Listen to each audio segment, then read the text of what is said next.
राधे राधे दोस्तों, मैं प्रियंका अग्रवाल और आज हम बात करेंगे कुंडली में छठवें कालसर्प योग के बारे में, जिसका नाम होता है महापद्म कालसर्प योग। तो ये आपकी कुंडली में कैसे बनता है, इसके गुण दोष क्या-क्या हैं, ये व्यक्ति के जीवन पर क्या प्रभाव देता है और इसके उपाय क्या-क्या होंगे, आज हम इस सब के बारे में चर्चा करेंगे। तो सबसे पहले हम बताएँगे कि आप कैसे पता करोगे कि आपकी कुंडली में भी ये महापद्म कालसर्प योग है या नहीं है। तो सबसे पहले आपको अपनी लग्न कुंडली देखनी है। तो ये मैंने अंक ये जो लिखे हुए हैं, ये मैंने कर्क लग्न के हिसाब से बनाई हुई हुई कुंडली है। आपकी किसी भी लग्न की कुंडली हो सकती है, यहाँ नंबर मायने नहीं रखते हैं। यहाँ केवल ये जो भाव मायने रखता है, ये जो मैं बता रही हूँ। तो अगर आपकी कुंडली में 6वें भाव में राहु हो और 12वें भाव में केतु हो और इनके बीच में जो बाकी के जो 7 ग्रह होते हैं, वो आ जाएँ। जैसे कि इधर साइड में बाकी के जो 7 ग्रह हों और ये वाली जो साइड है, ये वाले जो भाव हैं, ये खाली हों, बिल्कुल इनमें कोई भी ग्रह ना बैठा हो या फिर यहाँ से लेके यहाँ तक बाकी के जो 7 ग्रह बैठे हों और ये वाली जो साइड है, ये बिल्कुल खाली हो, इसमें कोई भी ग्रह ना बैठा हो, तब ये महापद्म कालसर्प योग बनता है। यानी कि 6 से 12वें भाव तक बाकी के जो 7 ग्रह बैठे हों और बाकी की जो कुंडली है वो खाली हो, तब ये महापद्म कालसर्प योग बनता है।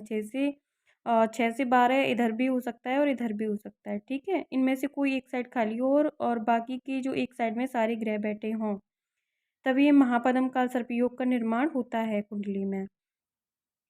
तो ये व्यक्ति के जीवन पर क्या प्रभाव देता है, इसके बारे हम जानते हैं।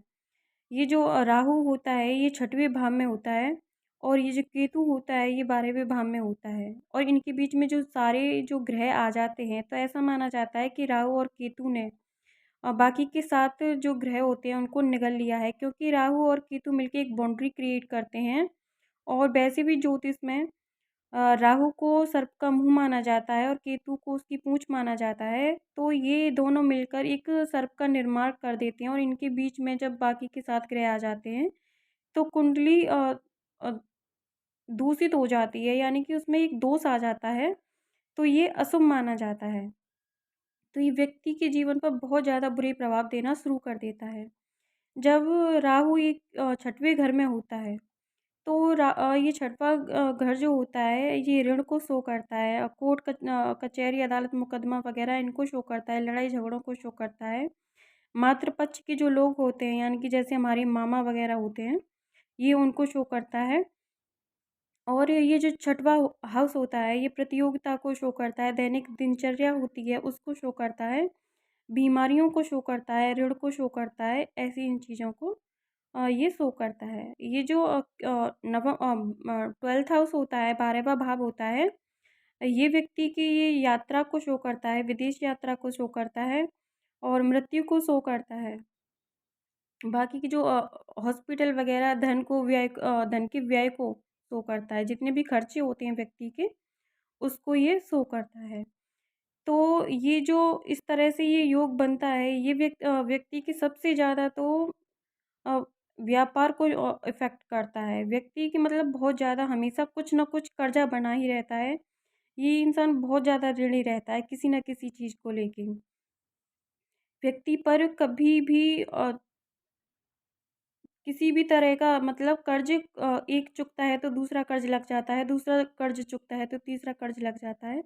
तो व्यक्ति बहुत ज़्यादा कर्ज से बहुत ज़्यादा परेशान रहता है, बीमारियों से बहुत ज़्यादा परेशान रहता है। और ये जो भाव होता है, ये शत्रुओं का भी होता है, दुश्मनों का होता है या एनिमीज़ वगैरह बोल सकते हैं, तो उनका होता है। तो ऐसे व्यक्ति के जो बहुत ज़्यादा शत्रु देखे गए हैं, तो इन व्यक्तियों के जो गुप्त शत्रु होते हैं ख़ासकर, वो उनको बहुत ज़्यादा परेशान करते हैं। इन्हें अपने गुप्त शत्रुओं से बहुत ज़्यादा नुकसान, हानि देखनी पड़ती है। तो और इनके जो दुश्मन होते हैं, वो ख़ासकर पीठ पीछे ज़्यादा वार करते हैं, गुप्त तरीके से वार करते हैं। तो इन लोगों को एक तो दुश्मन बनाने से बचना चाहिए और बन भी गए हैं, तो उन्हें मतलब बहुत ज़्यादा उन पर ध्यान देना चाहिए। उनकी किसी भी गलत पर्सन से ज़्यादा इन्हें लड़ाई झगड़ा नहीं करना चाहिए। और एक एक भाषा में कहें तो ज़्यादा इन्हें किसी से भी पंगे नहीं लेनी चाहिए, क्योंकि ये इनके लिए बहुत ज़्यादा हानिकारक साबित होते हैं। ऐसे व्यक्तियों को किसी से ज़्यादा कर्ज नहीं लेना चाहिए, क्योंकि इन व्यक्तियों को कर्ज चुकाने में बहुत ज़्यादा दिक्कतों का सामना करना पड़ता है। ये जो व्यक्ति होते हैं, इन व्यक्तियों को ज़्यादातर किसी भी प्रतियोगिता में ज़्यादातर हार का सामना करना पड़ता है। तो इन लोगों को किसी भी प्रतियोगिता में अगर राहु गलत कंडीशन में है तो किसी भी प्रतियोगिता में भाग लेने से बचना चाहिए। इन लोगों को ज़्यादातर अपनी फैमिली के लोगों से ही ज़्यादातर धोखा देखने के लिए मिलता है, तो ये अपने परिजनों पर विश्वास आंखें बंद करके ना करें। इन लोगों को किसी पर सोच समझ के ही भरोसा करना चाहिए। इस व्यक्ति में कुछ गलत आदतें भी हो सकती हैं, जिसकी वजह से इस व्यक्ति को कर्ज की समस्या ज़्यादा बनी रहती है। इन लोगों में देखा गया है कि बहुत जल्दी ही बिना मेहनत के पैसा कमाने की सोचते हैं, तो ये किसी लॉटरी, सट्टे शेयर मार्केट वगैरह, जुए वगैरह इस तरह की गलत आदतों में भी पड़ के ये कर्ज कर लेते हैं। तो इन लोगों को हमेशा इन सब चीज़ों में हानि होती है, इसलिए कभी भी इस तरह का कोई भी काम ना करें। इन लोगों को खाने की, पीने की इस तरह की आदत हो सकती है, तो ये लोग इन इस तरह की आदतों से भी इन्हें बचना चाहिए। अगर ये अच्छी कंडीशन में हो तो इस व्यक्ति को राजनीति में बहुत बड़ी जीत भी दिला सकता है, अगर राहु अच्छी कंडीशन में बैठे हुए हों तो। इन लोगों को क्योंकि ये जो हाउस होता है 12th हाउस, ये हॉस्पिटल वगैरह को शो करता है, और ये वाला जो हाउस होता है ये बीमारियों को शो करता है। तो ऐसे व्यक्ति को अचानक से बहुत बहुत बड़ी बीमारियां, या फिर फैमिली में किसी को बहुत बड़ी बीमारियां लग सकती हैं, और हॉस्पिटल में या दवाइयों की वजह से, किसी बीमारी की वजह से ऐसे व्यक्ति का बहुत ज़्यादा पैसे की बर्बादी देखने के लिए मिलती है। तो ऐसे व्यक्तियों को और थोड़ी अपने स्वास्थ्य पर ध्यान देना चाहिए, और फैमिली के स्वास्थ्य पर भी ध्यान देना चाहिए, क्योंकि इन लोगों को ज़्यादातर दवाइयों में और हॉस्पिटल में बहुत ज़्यादा खर्च देखने के लिए मिलता है। राहु होता है तो राहु बहुत ज़्यादा दीर्घकालीन बीमारियां दे देता है, या फिर इन लोगों को अ, आनुवांशिक बीमारियां देखने के लिए मिलती हैं, जो कि इनकी किसी पूर्वज में हो, या किसी माँ बाप में हो, या फिर इनकी किसी दादी बाबा में अगर कोई बीमारी है, परिवार में कोई बीमारी है, ऐसी बीमारियां इन लोगों को ज़्यादा देखने के लिए मिलती हैं। और इन लोगों का पैसा अचानक से कोई धन की बर्बादी होती है, किसी न कोई भी मतलब अचानक से कोई बीमारी आ गई, या फिर कोई अचानक से कोई लड़ाई झगड़ा किसी कोर्ट कचहरी के काम में, या फिर किसी न किसी गलत काम में इनका पैसा बर्बाद हो जाता है अचानक से एकदम से, मतलब बहुत बड़े बड़े नुकसान इनको देखने के लिए मिलते हैं। तो ये गलत काम से तो जो आ जाते हैं अचानक, उनमें तो धन बर्बाद होता ही है, लेकिन ये किसी भी गलत काम को ना करें, जैसे जुए सट्टे वगैरह, क्योंकि इनमें हार ही मिलती है, और उससे भी बहुत ज़्यादा पैसे का नुकसान हो जाता है। इन व्यक्तियों को लाइफ में ज़्यादातर देखा गया है कि एक बार जेल ज़रूर जाना पड़ता है।